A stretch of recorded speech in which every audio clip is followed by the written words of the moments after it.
By the way, I have to say that somebody from DOGE was very badly hurt last night. You saw that. A young man who was beat up by a bunch of thugs in D.C. And either they're going to straighten their act out in the terms of government and in terms of protection, or we're going to have to federalize and run it the way it's supposed to be run. So this news sent shockwaves across the district. Yeah, the News 4 I-Team's Ted Oberg has been looking into this. Ted, you've got some new information since last we spoke. Yeah, Jim, and on a total, a lot of stuff to unpack here. Let's start with the president's Truth Social post. He says crime in D.C. is totally out of control.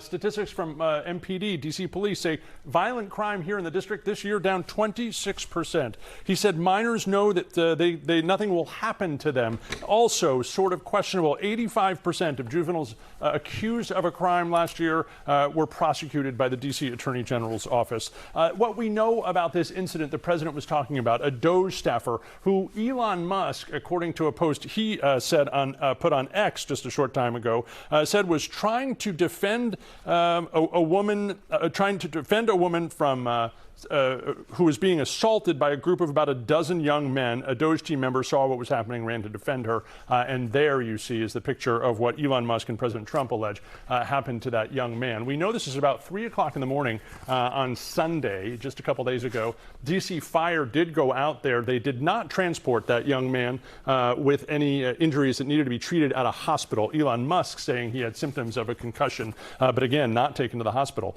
According to sources familiar, we know that two juveniles from Maryland have been placed in custody of the D.C. Department of Youth Rehabilitation Services for assault and attempted carjacking charges. Again, two juvenile suspects now in the custody of D.C. authorities. And the case will be handled not by Jeanine Pirro, the U.S. Attorney for D.C., but by the D.C. Attorney General Brian Schwab, who sent us a statement a short time ago, which partly says no one who lives, works, or visits D.C. should experience this. It's horrific and disturbing. When MPD brings us cases with sufficient evidence of juveniles who have broken the law and hurt people, we will prosecute them and ensure they face consequences for their actions. Statistics put up by their office sort of prove that most recently. One other note, Jeanine Pirro was recently, just a couple minutes ago, at a National Night Out event for D.C. police, and she told the crowd there, which, by the way, had heckled her previous to this, that crime is going down in D.C. thanks to parents, the community, and D.C. police.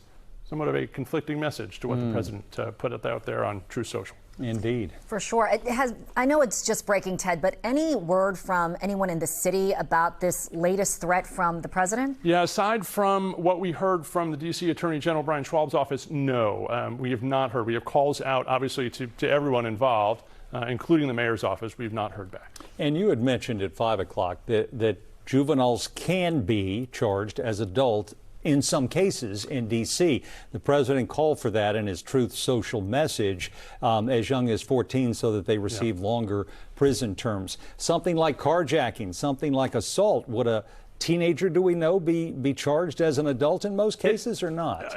Most cases, probably not. In some cases, certainly. Not only can it happen in D.C., it does happen in D.C. It's a case-by-case analysis, some at the Attorney General's office, some at the U.S. Attorney's office, and the rules for that, President Trump may suggest, may need to change, but there is a way to do it right now. The laws do not need to be changed to do it. It can be done here, and it is. And meanwhile, Ted, there's also news today involving the D.C. agency responsible for housing teens who do get in trouble, the Department of Youth Rehabilitation Services. What can you tell us about that? Yeah, and ironically, that's the agency that is right now housing the two juveniles who are accused in this incident. But today we learned of a new lawsuit filed by an attorney representing a young woman who says she was repeatedly sexually abused at that D.C. juvenile facility. We spoke to her lawyer, who wants to talk with families who have similar allegations and concerns. Look, as with many of these crimes, there are some graphic details in this report.